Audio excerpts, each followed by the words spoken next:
बिस्मिल्लाहिर्रहमानिर्रहीम। जनाब प्रधान अतिथि, सम्मानित अतिथिबृंद, सामने যারা আছেন বিভিন্ন রাজনৈতিক নেতৃবৃন্দ, বিশেষজ্ঞ, প্রকৌশলী, সাংবাদিকবৃন্দ, বিভিন্ন শ্রেণী পেশা থেকে যারা এখানে এসেছেন, আমি তাদের সকলকে আন্তরিক ধন্যবাদ জানাচ্ছি এবং শুভেচ্ছা জানাচ্ছি। নিঃসন্দেহে আজকে এটা একটা খুবই গুরুত্বপূর্ণ দিন। দীর্ঘদিন ধরে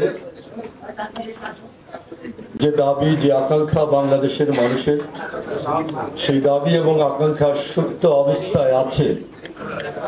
বারবার নানা উদ্যোগ নেওয়া হলেও যা বাস্তবে পরিণত হয়নি। আমি মনে করি অনেকদিন পরে হলেও আজকের এই উদ্যোগ, এটা একটা ঐতিহাসিক উদ্যোগ হিসাবে ইতিহাসের পাতায় থেকে যাবে। আমাদের দেশের দক্ষিণ পশ্চিমাঞ্চল, আপনারা জানেন, ফারাক্কা ব্যারেজের কারণে এখন শুকিয়ে মরুভূমি হবার উপক্রম হয়েছে। আর কিছুদিন গেলে আমাদের এই অঞ্চল শুকিয়ে কাঠ হয়ে যাবে। সুতরাং আজকে এখান থেকে পরিত্রাণ পাওয়ার জন্য আমাদের আরেকটা ব্যারেজ তৈরি করার কোনো বিকল্প নেই।